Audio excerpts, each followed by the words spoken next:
Olá!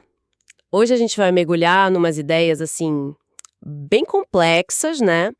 Que moldaram muito a história dos Estados Unidos lá no século XIX. Isso. Vamos investigar as origens e a evolução do chamado anglo-saxonismo racial. E como isso se conecta com a doutrina do Destino Manifesto. A gente está se baseando aqui em fontes históricas detalhadas, né? Exato. É uma jornada fascinante e um pouco perturbadora também, né? Ver como uma admiração inicial, tipo, pelas instituições, pela liberdade que eles associavam aos anglo-saxões, Sim. se transformou, em poucas décadas, numa ideologia de superioridade racial mesmo, inata.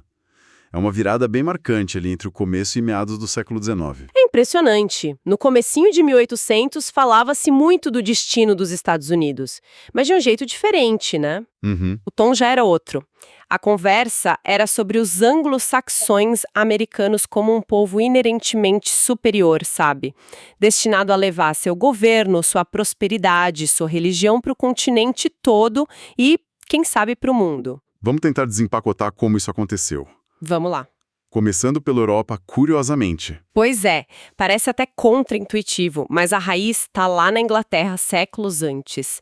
Tinha uma tradição forte, sabe, especialmente ali nos séculos 17, 18, que ligava a liberdade política inglesa às suas raízes anglo-saxãs. Isso. Figuras importantes, tipo Sir Edward Coke, e até grupos mais radicais, como os Levelers, eles usavam essa narrativa histórica, ou talvez um mito histórico, né? É, para brigar contra o poder do rei, o poder absoluto. E essa ideia se apoiava muito num texto antigo, né, do Tácito. Exatamente. A Germânia do Tácito. Ele descreveu os antigos germanos de um jeito muito idealizado, como um povo puro, sem mistura, com uma moral elevada e, principalmente, um amor profundo pela liberdade, pelos direitos individuais. Nossa, Essa imagem dos germanos amantes da liberdade virou quase um clichê na Inglaterra. Foi reforçada por séculos de briga política, religiosa. A ideia era, olha, os anglo-saxões trouxeram essa semente da liberdade lá das florestas da Germânia para cá, para a Inglaterra. e claro, essa ideia não ficou só lá na ilha. De jeito nenhum. Cruzou o Atlântico. Os revolucionários americanos, eles beberam muito dessa fonte. Figuras como Benjamin Franklin, Samuel Adams e o Thomas Jefferson principalmente. Ele se via como um defensor desses princípios de liberdade que os ancestrais anglo-saxões teriam estabelecido. Jefferson era fascinado mesmo. Pela língua, pelas instituições anglo-saxãs. Ele acreditava que esses ancestrais viviam com leis baseadas nos direitos naturais, sabe? E que isso tinha sido meio que corrompido depois da conquista normanda lá em 1066. É verdade. Ele até propôs dividir os condados da Virgínia de um jeito parecido com as centenas do rei Alfredo, um rei saxão. Com escola, milícia, autogoverno local. Exato. Para ele e para muitos daquela época, a Inglaterra e os Estados Unidos eram tipo modelos, faróis para espalhar o governo representativo pelo mundo. Mas aqui tem um ponto crucial, né? Qual? Para Jefferson e para o pessoal daquela geração, o foco ainda era muito nas instituições, nos princípios de liberdade, era uma visão bem iluminista ainda, que acreditava na capacidade geral do ser humano de progredir. Ah, entendi. Geralmente eles não faziam comparações raciais explícitas, tipo, desfavoráveis a outros povos. A admiração era mais pelas ideias, pelas estruturas. Então, não era sobre biologia ainda, era sobre o sistema. Isso, a princípio sim. Acreditava-se que, em teoria, outras pessoas, outros povos poderiam adotar essas instituições livres. Havia essa crença na capacidade de melhora, né? Na perfectibilidade humana. Mas Mas, ao mesmo tempo, essa ligação forte que eles faziam entre a liberdade que eles tanto prezavam e essa ancestralidade específica, essa narrativa das raízes germânicas, saxãs, isso deixou uma porta meio aberta, sabe? Criou uma certa vulnerabilidade, talvez, a futuras explicações raciais para o sucesso ou fracasso das nações. O terreno estava sendo preparado ali, mesmo que não fosse a intenção inicial. entendi, a base estava lançada. E aí, imagino, novas ideias vieram da Europa e começaram a empurrar essa porta, né? Como que o foco mudou das instituições para a raça? Exatamente. Aí entram em cena outras correntes. O nacionalismo crescendo muito na Europa, especialmente na Alemanha. E também um fascínio bem romântico pelo passado germânico. Ah, o romantismo. Sim. Figuras como o filósofo Herder, por exemplo, ele começou a dar muita ênfase na continuidade da língua, do espírito do povo alemão, o Volksgeist. Era um eco de Tácito, mas com um tempero nacionalista. E o romantismo valorizava aquele passado medieval, gótico, a aventura, a bravura, sabe, aquelas coletâneas de poesia antiga, os romances do Walter Scott, tudo isso estava no ar. E junto com essa onda cultural veio algo que parece que mudou o jogo, né? O estudo da linguagem, a filologia. Esse é um ponto-chave. A filologia começou a se misturar com ideias sobre raça, de um jeito muito problemático. Como assim? Bom, um estudioso britânico lá na Índia, Sir William Jones, percebeu umas semelhanças incríveis entre o sânscrito, o grego e o latim. Sugeriu que talvez tivessem uma origem comum.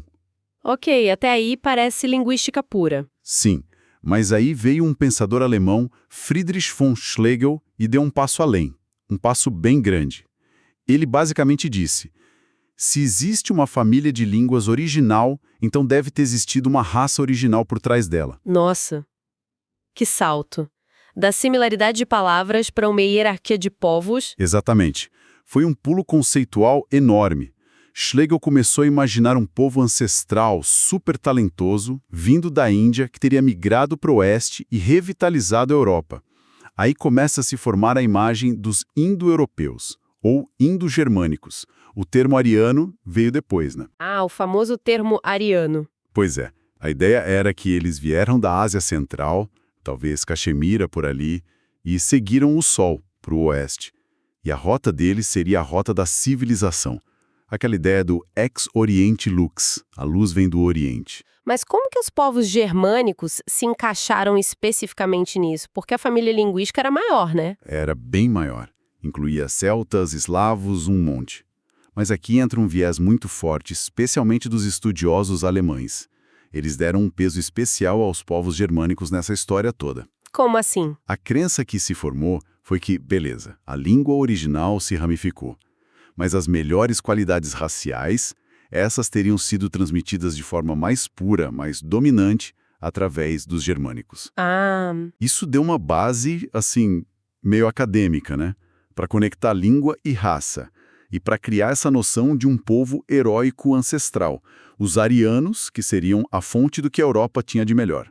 E os germânicos seriam os principais herdeiros. e os ingleses? Como eles receberam essa ideia de serem parte de uma grande família germânica vinda lá da Ásia? Olha, eles gostaram da parte da ancestralidade gloriosa, antiga.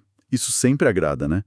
Mas teve uma ressalva importante. Qual? Eles não engoliram totalmente essa de serem só mais um galho na árvore germânica. Eles continuaram se vendo, ou melhor, vendo os anglo-saxões como a elite dentro dessa tradição, o grupo supremo. Ah, entendi. O velho mito dos saxões livres. Exatamente. Aquele mito dos saxões resistindo aos normandos era muito forte, muito conveniente para eles. Então a ideia era, sim, somos germânicos, temos essa herança ariana fantástica, mas nós, os anglo-saxões, somos os melhores germânicos, os mais puros, os mais livres. Entendi. Então, o palco está montado. Tem admiração pelas instituições saxãs, agora reforçada por essas teorias linguístico-raciais sobre uma ancestralidade ariana germânica superior. O que faltava para essa mistura ficar, digamos, explosiva? Faltava a ciência da época entrar em cena, para dar aquele verniz de objetividade, sabe? Para justificar as desigualdades que já existiam ou que eles queriam impor. Ah, chegamos na famosa ciência racial do século XIX. Frenologia, medição de crânios, essas coisas. Exatamente isso. O grande debate científico da época, nesse campo, girava em torno de duas ideias principais: monogenismo e poligenismo. Explica pra gente. Monogenismo era a ideia de uma origem única para toda a humanidade, mais alinhada com a visão bíblica tradicional. Todos descendem de Adão e Eva, as diferenças são superficiais, resultado do clima, etc. Certo. Poligenismo era a ideia de múltiplas origens, que as diferentes raças teriam sido criadas separadamente, talvez até como espécies diferentes.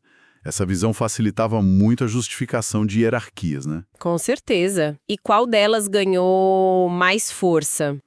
Embora muitos naturalistas importantes do século XVIII, como Buffon, Blumenbach, defendessem a unidade humana, monogenismo, a ideia de origens separadas, ou pelo menos de hierarquias inatas e profundas, foi ganhando terreno. Figuras influentes como Voltaire, David Hume, já tinham lá suas dúvidas sobre a igualdade natural dos povos. E como essas ideias científicas ou pseudocientíficas se desenvolveram? Bom, o próprio Blumenbach, mesmo sendo monogenista, criou aquela classificação de 5 variedades humanas que ficou super famosa. E ele colocou a caucasiana no topo da pirâmide. Ah, o termo caucasiano vem daí. Vem daí. E outro monogenista, um britânico chamado Pritchard, nas edições mais tardias do trabalho dele, acabou definindo variedade permanente de um jeito que na prática ficava muito perto da raça dos poligenistas. E ele também tinha uma opinião bem alta sobre as tribos germânicas. A coisa ia se encaminhando. E a frenologia? Aquela história de ler a personalidade e a inteligência pelo formato da cabeça? Isso pegou mesmo. Pegou muito. Foi popularizada por figuras como Gall, Spurzheim e principalmente um escocês chamado George Combe. A ideia era que o formato e o tamanho do crânio refletiam diretamente as faculdades mentais e morais da pessoa. Que coisa! Combe argumentava que povos diferentes tinham desenvolvimentos cerebrais distintos e que isso era herdado. Ele comparava crânios de europeus com os de índios, de nativos americanos, para explicar por que uns eram mais fortes moral e intelectualmente que outros. Chegou ao ponto de dizer que o domínio britânico na Índia se devia ao tamanho superior da cabeça dos ingleses. Parece absurdo hoje, né? Mas imagina o impacto que isso tinha na época para justificar as hierarquias existentes. Um impacto enorme. Era uma pseudociência, claro, mas muito influente. E isso abriu caminho para a chamada Escola Americana de Etnologia, que se concentrou ali na Filadélfia. E com quem era o nome principal aí? O grande nome é Samuel George Morton. O trabalho dele, especialmente o livro Crania Americana, de 1839, foi um marco na tentativa de provar cientificamente a hierarquia racial. E como ele fez isso? O que tinha no livro? Morton era médico e colecionador. Ele juntou uma coleção gigantesca de crânios humanos de todas as partes do mundo. E aí ele começou a medir a capacidade craniana, ou seja, o volume interno do crânio, usando sementes de mostarda e depois chumbo fino. Mediu o cérebro, basicamente. A capacidade do crânio, que ele associava ao tamanho do cérebro e, por consequência, à inteligência. Ele publicou tabelas enormes, mostrando que, na média dele, os caucasianos tinham os maiores crânios. Depois vinham os mongóis, malaios, os nativos americanos, que ele chamava de americanos, e, por último, os etíopes, negros. E a conclusão era óbvia para eles. Para Morton e para os seguidores dele, aquilo era prova física, material, irrefutável, da superioridade intelectual e moral dos brancos. E dentro dos caucasianos, alguns intérpretes, como um tal de Caldwell, colocavam os anglo-saxões como a elite da elite, o topo do topo. E ele não parou por aí, né? Porque viu um estudo sobre o Egito também. Sim, em 1844, ele publicou Crânia Egíptica. Ali, ele usou crânios de múmias para argumentar que os antigos egípcios, os construtores das pirâmides e tal, eram caucasianos, não negros. Nossa, isso ia contra muita gente na época, imagino. Sim, mas a parte mais conveniente para o contexto americano foi outra. Ele argumentou que os poucos negros encontrados nas tumbas e representados na arte egípcia apareciam sempre em posições subalternas, como servos e escravos. A conclusão implícita era: vejam, a posição social do negro nos Estados Unidos de hoje é a mesma que ele tinha na antiguidade. É algo natural. Que argumento! Isso deve ter caído como uma luva para os defensores da escravidão no sul dos Estados Unidos, não? Como uma luva. Embora o Morton tentasse manter uma pose de cientista neutro, evitando bater de frente com a religião, as ideias dele, especialmente as que apontavam para o poligenismo, origens separadas, foram recebidas de braços abertos no sul escravista. E tiveram outros que foram ainda mais longe. Com certeza. Figuras como Josiah Sinnott, Um médico sulista muito influente. Ele era um poligenista declarado, usava a ciência do Morton sem rodeios para justificar a escravidão como algo permanente e natural. E também para defender a remoção e até o extermínio dos nativos americanos, que ele considerava racialmente incapazes de progredir, condenados a desaparecer. Que pesado. Muito. O livro que Nott publicou com George Gliddon, chamado Types of Mankind, Tipos de Humanidade, em 1854, virou uma espécie de enciclopédia desse racismo científico americano. Argumentava que o progresso humano vinha da guerra das raças e que era simplesmente uma lei da natureza as raças superiores substituírem as inferiores. É assustador ver como essas ideias se conectam, se reforçam, parece um castelo de cartas ideológico, né? Começa com admiração pelas instituições, passa pelos mitos de ancestralidade e termina com essa ciência para carimbar a superioridade. Como isso tudo se traduziu na prática, na expansão americana? Como se conecta com o tal do Destino Manifesto? É aqui que a gente vê a ideologia virando política, virando ação concreta. Veja bem, a geração que fez a independência dos Estados Unidos já tinha um senso de missão muito forte. Uma ideia de que o país tinha um papel especial no mundo, sabe? De espalhar a liberdade. Sim, aquela coisa dos puritanos, a cidade sobre a colina. Isso misturado com ideias do iluminismo e aquela noção antiga de que o curso do império se movia para o oeste. Mas como a gente falou lá no começo, a visão de figuras como Jefferson, pelo menos na teoria, ainda era de melhorar a humanidade, de transformar outros povos através do exemplo americano, das suas instituições. Havia uma esperança, né? Uma esperança talvez meio paternalista, mas ainda assim uma esperança de que outros povos pudessem ser elevados. Exatamente. Tinham discursos falando em estender um governo, uma língua, um caráter pelo continente, mas vendo isso como um avanço para a família humana como um todo. Chegaram até a cogitar, lá pelos anos 1820, atrair imigrantes chineses para colonizar a região do Oregon. Era outra mentalidade. Mas aí veio a virada. Veio a virada. Como as fontes que a gente está usando mostram muito bem, por volta de 1850 o discurso mudou da água para o vinho. O foco não era mais em elevar os outros, mas sim na dominação pelos anglo-saxões americanos, agora vistos como uma raça à parte, inerentemente superior. E os outros povos? Os outros povos, principalmente nativos americanos e mexicanos, passaram a ser vistos como obstáculos, como raças inferiores, fadadas à subordinação ou, no limite, à extinção. E essa ideologia racial casou perfeitamente com os desejos materiais, né? Mais terra, Texas, Oregon, Califórnia estavam na mira, mais riqueza, mais segurança para o país. A ideologia justificava a ambição. E como isso se refletiu nas políticas concretas, por exemplo, com os nativos americanos? A mudança é brutalmente clara no caso dos nativos. A política inicial pós-independência, sob influência iluminista de gente como Washington, Knox, Jefferson, era de civilização e assimilação. A ideia era transformar os índios em agricultores, ensiná-los a ler, escrever, integrá-los de alguma forma. Jefferson até dizia acreditar que eles tinham o mesmo potencial inato dos brancos, só que num estado não cultivado. Mas essa política não deu certo, né? Ou não quiseram que desse certo. Exatamente. Fracassou totalmente na prática. Primeiro por causa da pressão gigantesca por terras, especialmente no sul. Tribos como os Cherokee, os Creek, os Choctaw ocupavam terras muito férteis que os colonos brancos queriam para plantar algodão. Entendi. E a realidade ali na fronteira era de conflito direto. Muito ódio, muito racismo. Muitos colonos viam os índios simplesmente como selvagens, como empecilhos que precisavam ser removidos ou exterminados. E mesmo Jefferson, na prática, acabou sempre priorizando a expansão branca em detrimento dos direitos indígenas quando as coisas apertavam. O caso dos Cherokees na Geórgia é muito emblemático disso, né? Eles realmente tentaram se adaptar. É um exemplo perfeito e trágico. Os Cherokees fizeram tudo o que se pedia deles. Criaram um governo com constituição parecido com o americano, desenvolveram um alfabeto próprio, o Sequoia, e ficaram letrados rapidamente. Abriram escolas, adotaram a agricultura comercial, a propriedade privada. Alguns até tinham escravos. E mesmo assim, O sucesso deles virou o problema.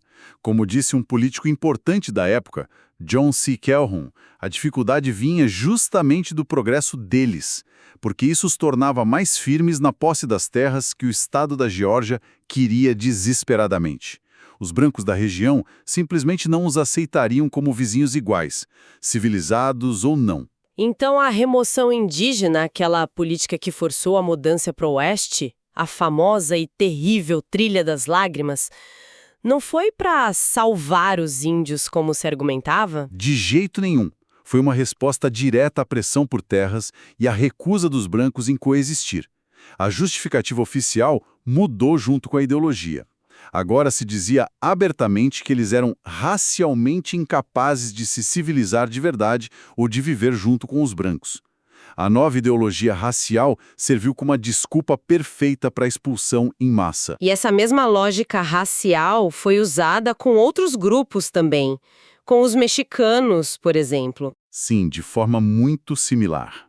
Desde a época da Revolução Texana, lá nos anos 1830, o conflito já era enquadrado nos Estados Unidos como um choque de raças. Como assim? Era muito comum ouvir e ler sobre a raça anglo-saxônica, descrita como enérgica, industriosa, amante da liberdade, contra a raça mexicana vista como mestiça, indolente, supersticiosa, católica, o que era um problema para muitos protestantes, e principalmente incapaz de ter um governo republicano estável. Políticos influentes como Thomas Hart Benton, Sam Houston, usavam essa linguagem sem cerimônia. E foi nesse clima que surgiu a famosa frase Destino Manifesto. Exatamente aí.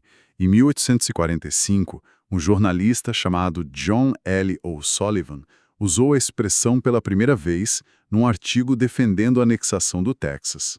Ele escreveu que era o destino manifesto dos Estados Unidos cobrir o continente destinado pela Providência para o livre desenvolvimento de nossos milhões de habitantes, que se multiplicam anualmente. Que frase forte. Muito forte. E a ideia era clara. Qualquer oposição, seja do México, da Inglaterra, por causa do órgão, era inútil. A expansão anglo-saxônica era irresistível, quase uma força da natureza ou um desígnio divino. E a Guerra Mexicano-Americana, que começou logo depois, em 1846, levou essa retórica ao auge. E depois da guerra teve até um debate sobre anexar o México inteiro. Mas a questão racial foi um freio, né? Foi um freio enorme. Um dos principais argumentos contra pegar o México todo era justamente o medo de incorporar uma população tão grande, vista como mestiça, inferior e ingovernável.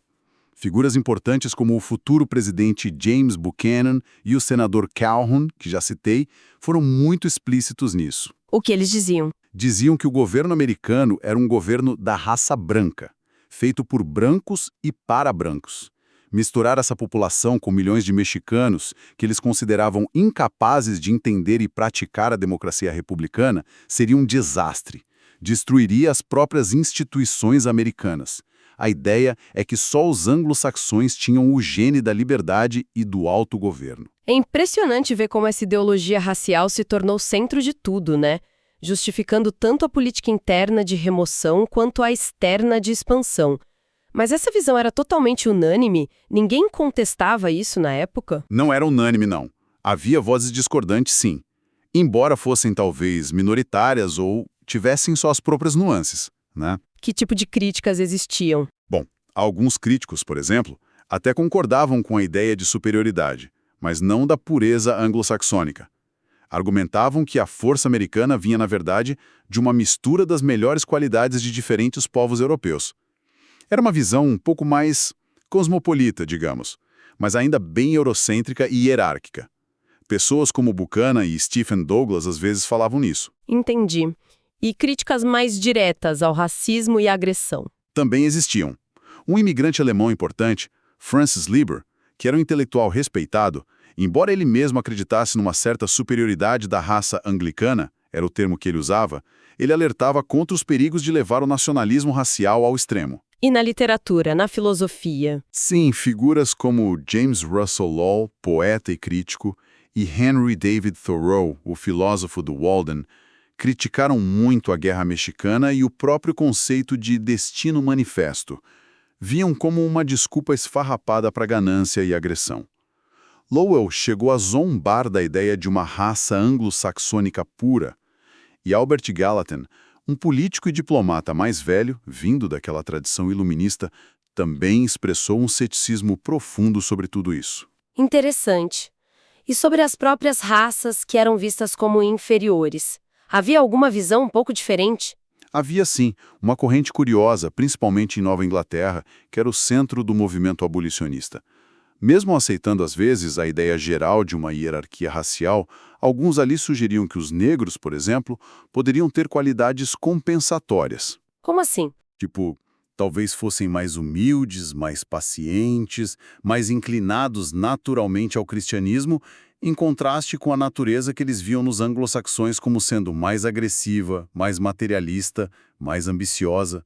Era uma forma meio enviesada de criticar a própria sociedade branca dominante, sabe? Mas ainda assim partindo de uma visão racializada das coisas. Que complexidade, né? Então, para a gente amarrar tudo isso, foi uma jornada ideológica e tanto.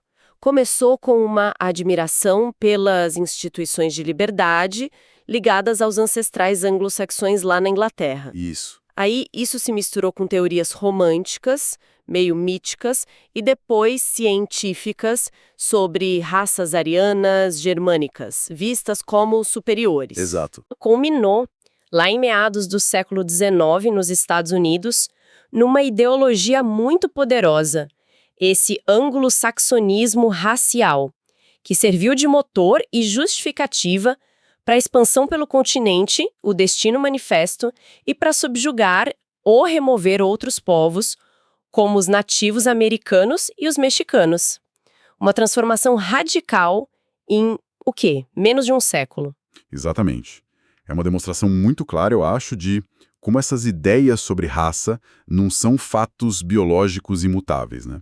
Elas são construções. Sociais, culturais, elas mudam com o tempo e são usadas, muitas vezes, para justificar relações de poder, para justificar interesses econômicos, expansão de território, exclusão de grupos. É uma teia complexa. Muito complexa.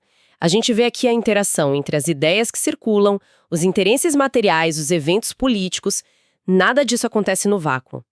E o resultado foi essa ideologia que teve um impacto imenso e duradouro na história americana e mundial. Fica então uma reflexão para a gente levar, né? Se essas noções de identidade nacional, de destino, foram tão profundamente amarradas a conceitos raciais no passado, de que maneira será que esses ecos, essas sombras, talvez persistam hoje? Como que ideias sobre quem pertence, sobre qual é o papel de uma nação no cenário global, podem, às vezes de forma sutil, ainda carregar vestígios dessas construções lá do século XIX? É algo para a gente continuar pensando a respeito. Com certeza. Uma reflexão muito necessária. Agradecemos a companhia nesta análise.